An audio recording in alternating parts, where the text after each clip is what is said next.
প্রিয় বন্ধুরা, তোমাদের সকলকে স্বাগত জানাই অপূর্ব মান্না হোম থিয়েটার ইউটিউব চ্যানেলে। তো দেখো, আজ আমি তোমাদের সঙ্গে তোমাদের সপ্তম শ্রেণীর রায়োমার্টিন যে প্রশ্নবিচিত্রা, সেই রায়োমার্টিন প্রশ্নবিচিত্রা থেকে মডেল সেট নম্বর 6 ক্লাস করব পরিবেশ ও বিজ্ঞান বিষয়ের। চ্যানেলে নতুন থাকলে সাবস্ক্রাইব করো, বেল আইকন ক্লিক অপশানে সেভ রাখো। তোমরা যদি এই পিডিএফ নোটটি কিনতে চাও অবশ্যই কম দামে কিনতে পারবে। এছাড়া তোমাদের সপ্তম শ্রেণীর সমস্ত সাবজেক্টের পিডিএফ কিনতে পারবে, শুধু গণিত বাদে। হোয়াটসঅ্যাপে যোগাযোগ করো, হোয়াটসঅ্যাপ নাম্বার এই ভিডিওর ডেসক্রিপশানে দেওয়া রয়েছে। সঠিক উত্তরটি নির্বাচন করো বলা রয়েছে, দেখতেই পাচ্ছ। একটি লাঠিকে লম্বভাবে মাটিতে পুঁতে দিলে দিনের কোন সময় ছায়া দৈর্ঘ্য সবচেয়ে ছোট হবে? দুপুর 12টায়। উত্তর করবে অপশান ডি। ঠিক আছে, ঠিক যখন মাথার ওপর সূর্য থাকে। আলোর প্রভাবে গায়ের চামড়ার রং বদলে যায় কোন প্রাণীর? গিরগিটির।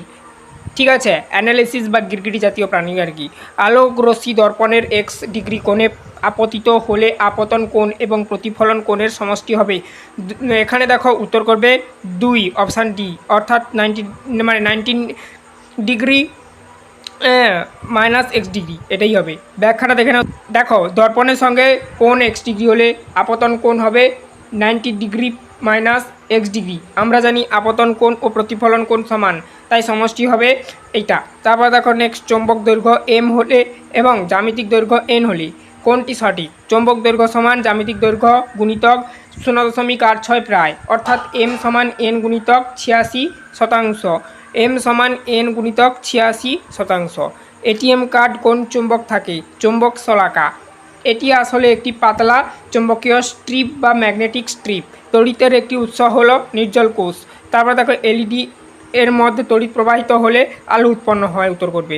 সোনা ক্যালকুলেটর ব্যবহৃত হয় সৌরকোষ অর্থাৎ সোলার সেল। তারপর দেখো, কোনটি বিকল্প শক্তির উৎস নয়? জীবাশ্ম জ্বালানি। প্রদত্ত কোন উদ্ভিদের রূপান্তরিত অর্ধব্যয় কাণ্ড দেখা যায়? কচুরিপানা। উত্তর করবে অপশান বি।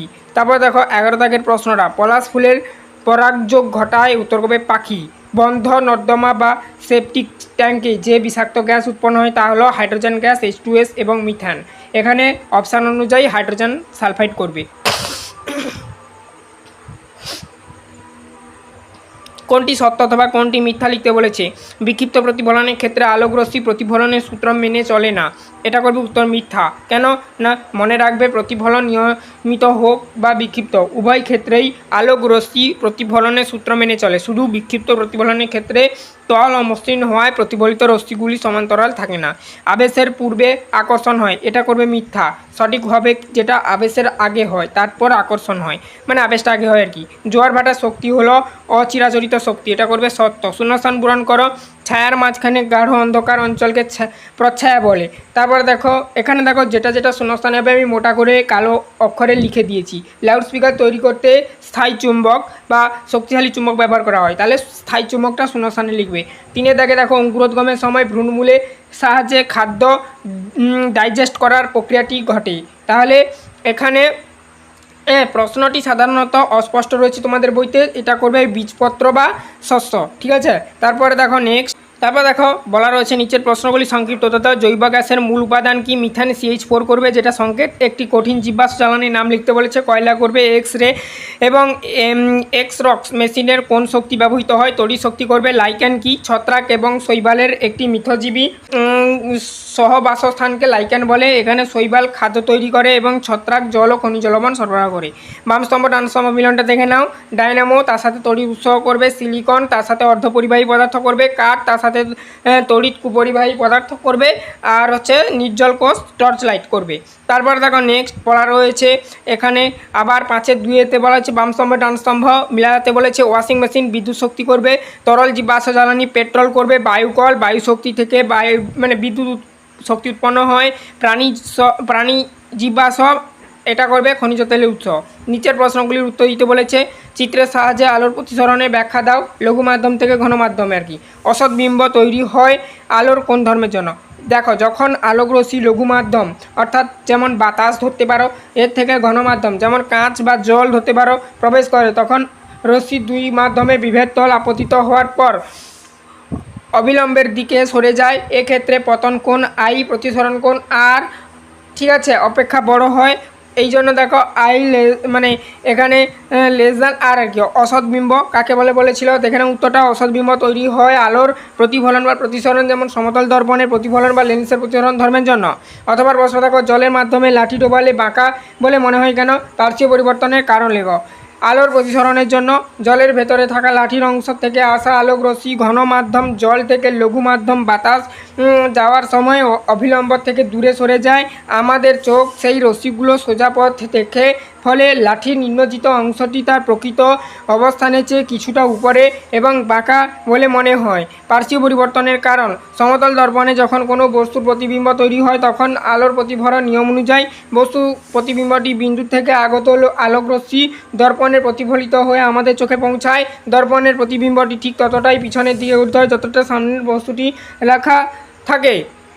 তারপর দেখো, দর্পণ বস্তুর উপর নিচ অর্থাৎ ভার্টিক্যাল অবস্থানে কোনো পরিবর্তন করে না, কিন্তু দর্পণের সাপেক্ষে বস্তুর গভীরতা বা দূরত্ব অক্ষটি বিপরীতমুখী হয়ে যায়। সমতল দর্পণ গঠিত প্রতিবিম্বের তিনটি ধর্ম দেখে নাও। প্রতিবিম্ব দর্পণের সমান্তরাল পার্শ্বীয়ভাবে পরিবর্তিত হয়, অর্থাৎ পার্শ্বীয় পরিবর্তন বস্তু দর্পণ থেকে যতটা সামনে থাকে প্রতিবিম্ব দর্পণ থেকে ততটা পিছনের দিকে গঠিত হয়। প্রতিবিম্বের আকার এবং বস্তুর আকার সমান হয়। তারপর দেখো, আকর্ষণের চেয়ে বিকর্ষণী চুম্বকত্বের শ্রেষ্ঠত্ব প্রমাণ ব্যাখ্যা দাও। তড়িৎচুম্বক কী? তড়িৎচুম্বক কী এর দুটি প্রয়োগ লিখতে বলেছে, দেখে নাও ব্যাখ্যাটা। একটি চুম্বক কোনো সাধারণ লোহার টুকরোকে এবং অন্য একটি চুম্বক বিপরীত মেরুকেই উভয়কেই আকর্ষণ করতে পারে। তাই আকর্ষণ দেখে নিশ্চিত করা যায় না যে বস্তুটি চুম্বক কিনা, কিন্তু বিকর্ষণ কেবল দুটি চুম্বকের সুমেরুর মধ্যেই ঘটে। তাই বিকর্ষণ বলে নিশ্চিত হওয়া যায় যে বস্তুটি একটি চুম্বক। তড়িৎচুম্বক কাকে বলে বলেছিল, দেখে নাও। কোনো কাঁচা লোহার দণ্ডের ওপর অন্তরিত তামা তার জড়িয়ে তার মধ্য দিয়ে তড়িৎ প্রবাহিত করলে লোহার দণ্ডটি সাময়িকভাবে যে চুম্বকে পরিণত হয় তাকে তড়িৎচুম্বক বলে। তড়িৎচুম্বকের দুটি প্রয়োগ লিখতে বলেছিল, দেখে নাও। এক, বৈদ্যুতিক কলিং বেল। বাড়ির কলিং বেলে তড়িৎচুম্বক ব্যবহার করা হয়। যখন আমরা সুইচ টিপি তখন তড়িৎচুম্বকটি সক্রিয় হয়ে হাতুড়িকে আকর্ষণ করে এবং হাতুড়িটি ঘণ্টার উপর আঘাত করে শব্দ উৎপন্ন করে। ভারী লোহার বস্তু সরাতে ইলেকট্রিক ক্রেন আর কি। কলকারখানায় বা বন্দরের বড় বড় লোহার পাত, বিম বা স্ক্র্যাপ লোহা এক জায়গা থেকে অন্য জায়গায় সরানোর জন্য শক্তিশালী তড়িৎচুম্বক অর্থাৎ ক্রেন ব্যবহার করা হয়। তারপর দেখো, জীবের শারীরবৃত্তীয় প্রক্রিয়া তড়িৎ ক্ষেত্রে দুটি ভূমিকা লিখতে বলেছে, দেখে নাও। হৃদস্পন্দন এবং রক্তচাপ নিয়ন্ত্রণে তড়িৎ সংকেত কাজ করে। স্নায়ুর মাধ্যমে মস্তিষ্কের খবর পৌঁছানো বা পেশি সঞ্চালনে তড়িৎ উদ্দীপনা গুরুত্বপূর্ণ ভূমিকা পালন করে। তড়িৎ প্রবাহের জন্য এ চুম্বকীয় ফল, বি আলোকীয় ফল, সি তাপীয় ফলের প্রত্যেকটি একটি করে উদাহরণ দিতে বলেছে, দেখে নাও। তড়িৎ প্রবাহের বিভিন্ন ফলের উদাহরণ এতে বলা রয়েছে। চুম্বকীয় ফল, ম্যাগনেটিক ইফেক্ট। দেখো, তড়িৎ প্রবাহের ফলে কোনো পরিবাহীর চারপাশে চুম্বকত্ব সৃষ্টি হওয়াকে তড়িৎ প্রবাহের চুম্বকীয় ফল বলে। উদাহরণ, বৈদ্যুতিক কলিং বেল বা ইলেকট্রিক ক্রেন। এছাড়া টেলিফোন বা লাউডস্পিকারের একটি ব্যবহৃত হয়। বিতে বলেছে আলোকীয় ফল অর্থাৎ অপটিক্যাল বা লাইটিং ইফেক্ট। দেখো, তড়িৎ শক্তি যখন সরাসরি বা তাপ উৎপন্ন করার মাধ্যমে আলোতে রূপান্তরিত হয় তাকে আলোকীয় ফল বলে। উদাহরণ, এলইডি অর্থাৎ লাইট ইমিটিং ডিওয়াইড অর্থাৎ লাইট ইমিটিং ডায়োড আর কি, বা টর্চের বাল্ব। তারপর দেখো, তাপীয় ফল, হিটিং ইফেক্ট। কোনো পরিবাহীর মধ্য দিয়ে তড়িৎ প্রবাহিত হলে পরিবাহীটি উত্তপ্ত হয়ে ওঠে, একেই তাপীয় ফল বলে।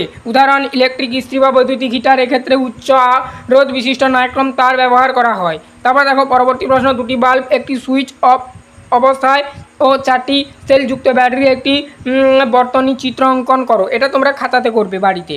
তারপর দেখো, স্বপরাগযোগ ইতর পরাগযোগের পার্থক্য লিখতে বলেছে।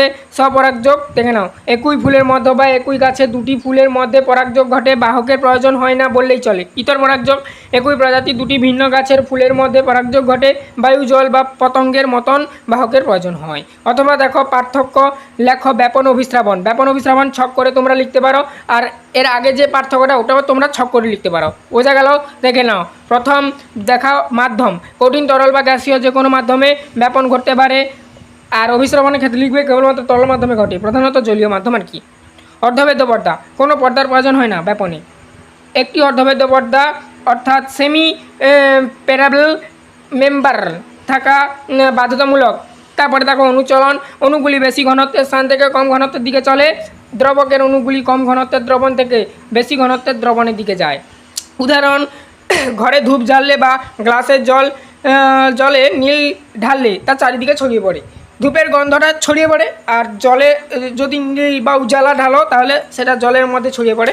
তারপর দেখো, কিশমিশ জলে ভিজিয়ে রাখলে ফুলে ওঠে। এটা হচ্ছে কিসের না? অভিস্রাবণ, মানে জলটা শুষছে কিশমিশটা, তার জন্য ফুলছে। তারপর দেখো, নেক্সট বলা রয়েছে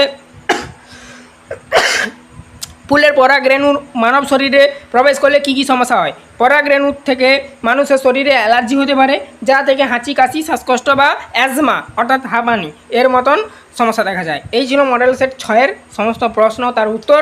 এর আগে 5টা মডেল সেট এমনিভাবে ক্লাস করে দিয়েছি, না দেখে থাকলে দেখে নেবে প্লেলিস্টের মধ্যে সমস্ত সাবজেক্ট পাবে ক্লাস 7-এর। অবশ্যই প্লেলিস্ট চেক আউট করো, এই ভিডিও ডেসক্রিপশানে দেওয়া রয়েছে। তোমরা যদি পিডিএফ নোট কিনতে চাও এই নোটটা, এছাড়া আমাদের সমস্ত সাবজেক্টের সপ্তম শ্রেণীর পিডিএফ নোট তোমরা কিনতে পারবে আমাদের কাছ থেকে।